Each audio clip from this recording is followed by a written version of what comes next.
faith book, the book of faith, the Word of God, the Bible. Isang mapagpalang araw po sa ating lahat. Today is Monday, June 10, 2024. I'm Joe Bedore Jr. from Hillcrest Family Life Baptist Church. Ako po yung na-assign magbigay ng FBK natin today. No? Makikita po ang ating pag-aaralan sa Book of John, chapter 14, verses 11 to 14. Napakaganda po na ating topic for today at very timely siya. No? Basahin po natin siya. Book of John, chapter 14, verse 11 to 14. Believe me that I am in the Father, and the Father in me. Or else, believe me for the very word's sake. Verse 12. Verily, verily, I say unto you, he that believeth on me, the works that I do shall he do also. And greater works than these shall he do, because I go unto my Father. Verse 13. And whatsoever ye shall ask in my name, that I will do, that the Father may be glorified in the Son. 14. If ye shall ask anything in my name, I will do it. Tayo po ay manalangin muna.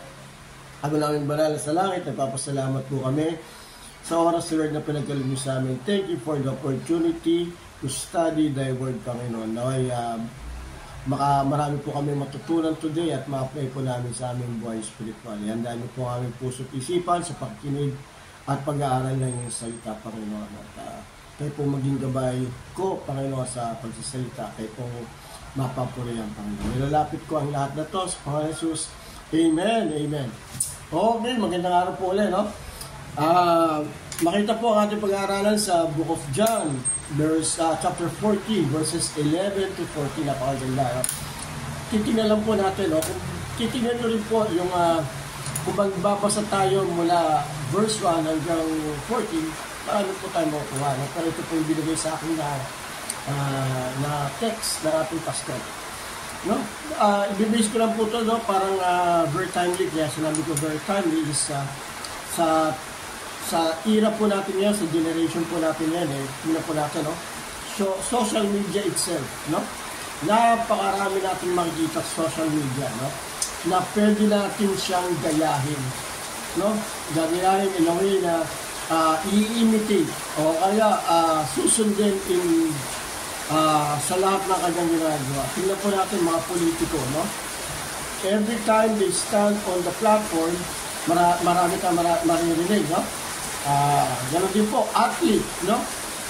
Sa athlete, ano ba yung mga sa athlete? Makikita natin yung ano yung mga nakuha nila sa athlete, no? Yung na-achieve nila, no? Ganoon, sa actor, mga actors and actresses, no? Ito po yung mga ano nila, way of life, no? Ganoon din po sa ating pastor, pwede natin mag-aral sa ating pastor, no? Yun. Ano po yung mga makikita natin sa kanila, no? Una-una po, no, sa politiko, principles, no? Yung principles na sabihin na lang natin na pwede natin gawing foundation na ating paniniwala, no? Principles na pinapara natin sa atin ng mga politiko. Ano yung athlete, no? Yung moves nila, the way they train, no? Paano nila tinitrain yung sarili nila? Pwede po natin ma-follow yan, no? Maging way of life, maging habit natin. Actors and actresses, ano po ba yun? Looks, no? Para looks ko, ano? Joke lang para. Looks and acting, no? The way we act, the way we look, no? The way we dress. Paano yan, di ba? Yan po, no? Pastor, no? The way we live, no? The way we teach. Di ba, no? Kaya po, dito po, no? Nakita natin dito nakalagay, no? Believe me that I am in the Father, no? Kung titingnan po natin, ang tanong pala natin, are we looking to the right person, no? Are we looking to yung ba sa tamang tao na ini-imitate natin, na pinapalo natin, na sinusundan natin? Are we looking, no?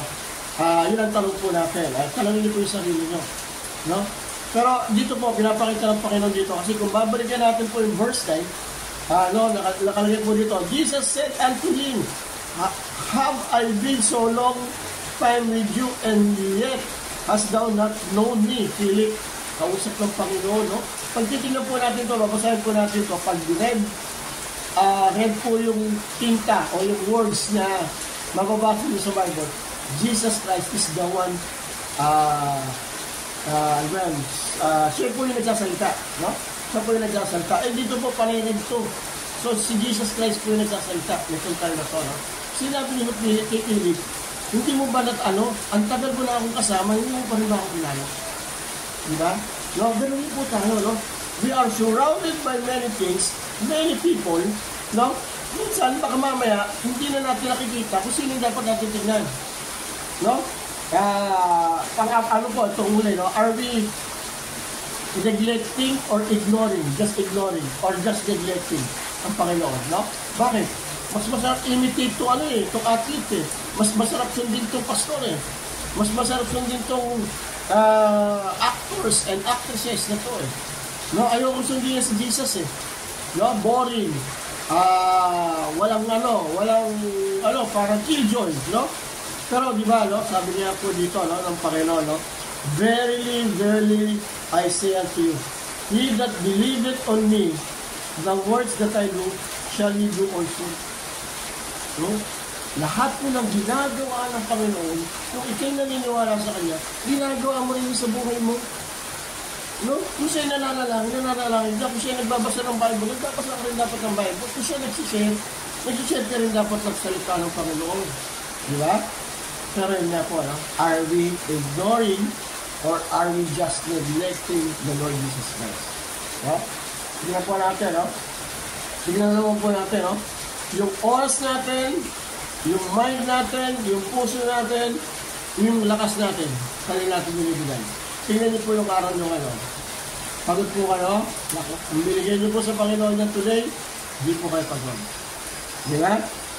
Yung mind nyo, clouded ba? Pag clouded po yan, hindi nyo binigay sa Panginoon niya today. Di ba? Yung time nyo, nagmamadali kayo, marami kayong dapat gawin pa, hindi nyo binigay sa Panginoon niya. No? Pero dito po, nakalagay sa verse 14, no?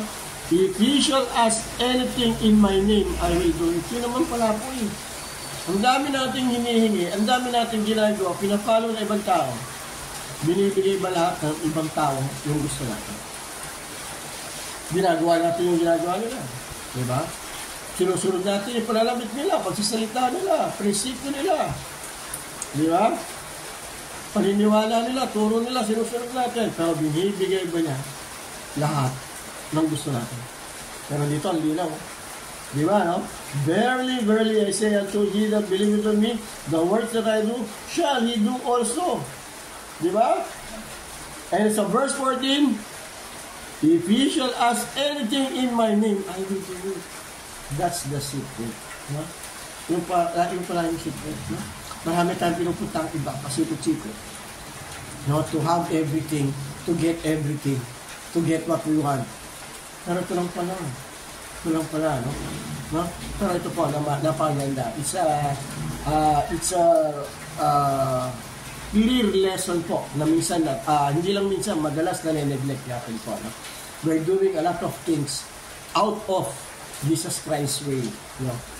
Marami po yan. Marami po tayo nasasayang na oras, nasasayang na isip, na lakas. No? Ano pa? Yung puso natin nasa iba. To get what we want. Yeah. Pero ito lang pala po. No?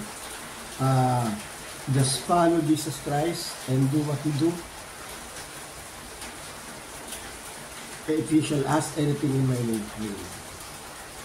Okay, salamat po sa oras, Lord, na pinagkaloob mo sa amin, Lord, na sa lahat po na makakapakulig dito, naging aral po sa amin to. No? Huwag po kaming maligaw, huwag po kaming mapunta yung isip namin sa iba, yung lakas namin sa iba, yung puso namin sa iba, ano pa ba, yung pag-iisip namin sa iba, kundi ito yung maibigay namin sa iyo.